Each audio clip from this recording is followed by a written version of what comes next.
పిల్లలను దత్తత తీసుకున్న విషయంలో సెలవులు ఇచ్చేటువంటి విషయంలో సుప్రీంకోర్టు ఒక తీర్పునిస్తూ, ఎందుకంటే సుప్రీంకోర్టు ఈ తీర్పులో ఏంటంటే దత్తత తీసుకోవడం కూడా తల్లితో సమానమే. దత్తత మహిళలు ఇంతకుముందు కేవలం 3 నెలల లోపు పిల్లలకు మాత్రమే దత్తత తీసుకుంటే వీళ్ళకి ప్రసూతి సెలవులు ఇచ్చేవారు. కానీ ఈ తీర్పు సందర్భంగా మరొక విషయాన్ని కూడా కేంద్ర ప్రభుత్వంకి సుప్రీంకోర్టు సూచన చేసింది.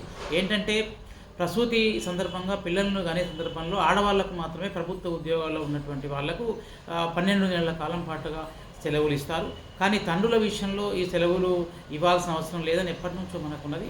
కానీ ఈ రోజులలో చాలామంది మగవాళ్ళు ఆడవాళ్ళు అందరూ కూడా ప్రభుత్వ ఉద్యోగాల్లోనూ ప్రైవేట్ రంగంలోనూ అందరూ పనిచేస్తున్నారు కాబట్టి, ఆడవాళ్ళు మగవాళ్ళు పనిచేస్తున్నారు కాబట్టి ఈరోజు ఇంటి పని వంట పని అన్నీ కూడా ఆడవాళ్ళు మగవాళ్ళు భార్యాభర్తలు ఇద్దరు కూడా కలిసి పంచుకోవాల్సిన సమయము సందర్భము ఇప్పుడు ఏర్పడ్డది.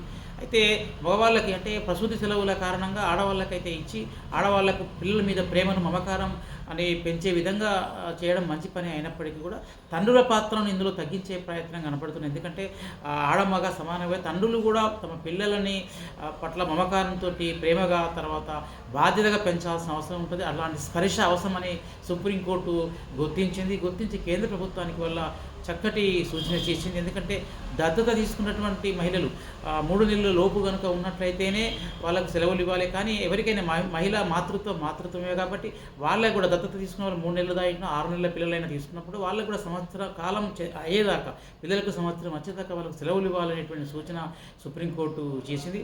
ఈ విషయంలోనే మాట్లాడుతూ ఈ సూచన కూడా చేసింది. ఇది స్వాగతించాల్సినటువంటి పరిణామం.